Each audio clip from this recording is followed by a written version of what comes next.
ಅಸ್ಸಲಾಮು ಅಲೈಕುಮ್ ವರಹಮತುಲ್ಲಾಹಿ ಬರ್ಕಾತವು. ನಾನು ಡಾಕ್ಟರ್ ಅಮೀರ್ ಎಚ್ ಅಂತ, ಜನರಲ್ ಫಿಸಿಷಿಯನ್, ಮೆಡಿಕೇರ್ ಕ್ಲಿನಿಕ್, ಸಾಯಿಲ್ 1920, HSR ಲೇಔಟ್, ಬ್ಯಾಂಗ್ಳೂರಿಂದ. ಇವತ್ತು ನಾನು ನಿಮಗೆ ಕುರಾನಿನ ಮೊದಲನೇ ಸೂರಾ ಅಲ್ ಫಾತಿಹ. ಇದು ಇತಿಹಾಸದಲ್ಲಿ ಎಲ್ಲರಿಗಿಂತ ಜಾಸ್ತಿ ಓದಿರಬೇಕು ಈ ಸೂರ. ಯಾಕಂದರೆ ಪ್ರತಿ ನಮಾಜಲ್ಲಿ ಇದು ಪ್ರತಿ ರುಕುವಲ್ಲಿ ಇದನ್ನು ಓದಲಿಲ್ಲ ಅಂದರೆ ನಮಾಜೇ ಆಗಲ್ಲ.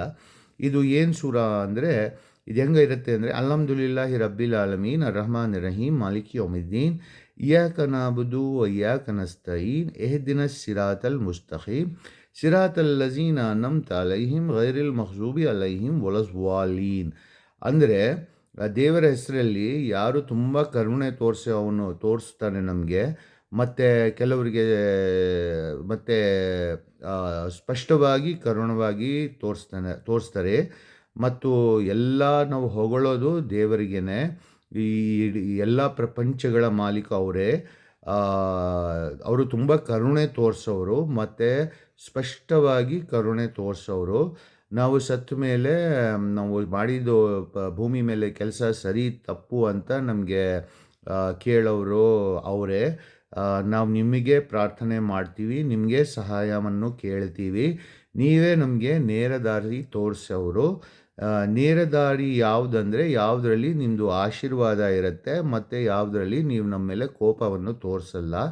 ಅಂದರೆ ದೇವರು ನಮ್ಗೆ ಏನು ಹೇಳಿದ್ದಾರೆ, ಕಲ್ಮಾನ ಫಾಲೋ ಮಾಡಿ, ಆಮೇಲೆ ನಮಾಜ್ನ ಒಂದು ದಿವಸಕ್ಕೆ 5 ಸಲ ಮಾಡಿ, ಮತ್ತು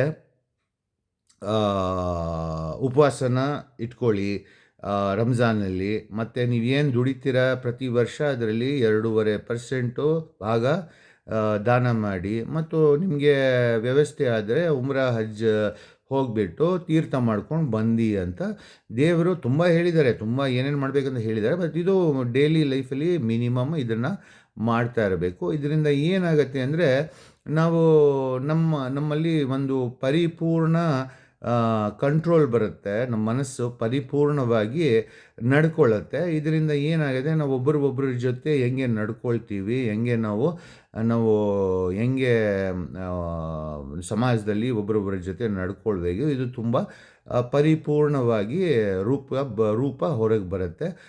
ಅಂದರೆ ನಾವು ಎಲ್ಲಕ್ಕಿಂತ ಕಂಟ್ರೋಲ್ ಮಾಡಬೇಕಾಗಿರೋದು ಈ ಬೇರೆಯವರನ್ನೆಲ್ಲ, ನಮ್ಮ ಒಳಗಡೆ ಇರುವ ಮನಸ್ಸನ್ನು. ಈ ಮನಸ್ಸನ್ನು ಪರಿಪೂರ್ಣವಾಗಿ ನಾವು ಕಾಬು ಪಡೆದ್ರೆ ಅದು ಎಲ್ಲರಿಗಿಂತ ನಾವು ಏನು ಜೀವನದಲ್ಲಿ ಮಾಡಬೇಕು ಅದೆಲ್ಲ ನಾವು ಸ್ಪಷ್ಟವಾಗಿ ಮಾಡ್ದಂಗೆ ಆಗಿಬಿಡುತ್ತೆ.